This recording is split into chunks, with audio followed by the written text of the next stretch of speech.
ಕರ್ನಾಟಕದ ಮಹರ್ಷಿ ವಾಲ್ಮೀಕಿ ಪರಿಶಿಷ್ಟ ಪಂಗಡದ ಅಭಿವೃದ್ಧಿ ನಿಗಮದಲ್ಲಿ ನಡೆದಿರುವ ಭ್ರಷ್ಟಾಚಾರ ಹಾಗೂ ಮೈಸೂರಿನ ಮೂಡಾದಲ್ಲಿ ನಡೆದಿರುವ ಹಗರಣದ ಬಗ್ಗೆ ಸಿಬಿಐ ತನಿಖೆ ನಡೆಸಬೇಕೆಂದು ರಾಜ್ಯದಿಂದ ಆಯ್ಕೆಯಾಗಿರುವ ಬಿಜೆಪಿ ಸಂಸದರು ದೆಹಲಿಯ ಸಂಸತ್ ಭವನದ ಮುಂದೆ ಪ್ರತಿಭಟನೆ ನಡೆಸಿದರು.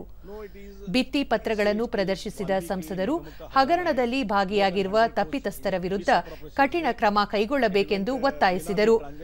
ಮಾಜಿ ಮುಖ್ಯಮಂತ್ರಿಗಳಾದ ಬಸವರಾಜ ಬೊಮ್ಮಾಯಿ, ಜಗದೀಶ್ ಶೆಟ್ಟರ್ ಸೇರಿದಂತೆ ಬಿಜೆಪಿಯ ಸಂಸದರು ಪಾಲ್ಗೊಂಡು ಕರ್ನಾಟಕದಲ್ಲಿನ ಕಾಂಗ್ರೆಸ್ ಸರ್ಕಾರ ಹಾಗೂ ಮುಖ್ಯಮಂತ್ರಿ ಸಿದ್ದರಾಮಯ್ಯ ವಿರುದ್ಧ ಧಿಕ್ಕಾರ ಘೋಷಣೆ ಕೂಗಿದರು. ಡಿಡಿ ನ್ಯೂಸ್ನೊಂದಿಗೆ ಮಾತನಾಡಿದ ಬಿಜೆಪಿ ಸಂಸದ ಹಾಗೂ ಮಾಜಿ ಮುಖ್ಯಮಂತ್ರಿ ಜಗದೀಶ್ ಶೆಟ್ಟರ್, ಪರಿಶಿಷ್ಟ ಪಂಗಡದ ಸಮುದಾಯದ ಅಭಿವೃದ್ಧಿಗೆ ಮೀಸಲಿಟ್ಟಿದ್ದ ಹಣವನ್ನು ದುರುಪಯೋಗ ಮಾಡಿಕೊಳ್ಳಲಾಗಿದೆ. ಅಕ್ರಮ ಬ್ಯಾಂಕ್ ಖಾತೆಗಳನ್ನು ತೆರೆದು ಹಣ ವರ್ಗಾವಣೆ ಮಾಡಲಾಗಿದೆ ಎಂದು ಆರೋಪಿಸಿದರು.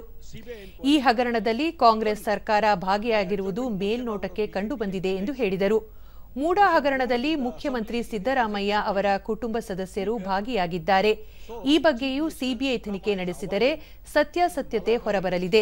ಇದೇ ವಿಚಾರದ ಬಗ್ಗೆ ಕರ್ನಾಟಕದ ವಿಧಾನಮಂಡಲದಲ್ಲಿ ಉಭಯ ಸದನದಲ್ಲಿ ನಿಲುವಳಿ ಸೂಚನೆ ಬಳಿಕ ಬಿಜೆಪಿ ಸದಸ್ಯರು ಪ್ರಸ್ತಾಪ ಮಾಡಲು ಮುಂದಾದಾಗ ಅದಕ್ಕೆ ಅವಕಾಶ ಕೊಟ್ಟಿಲ್ಲ ಎಂದು ಜಗದೀಶ್ ಶೆಟ್ಟರ್ ಟೀಕಿಸಿದರು.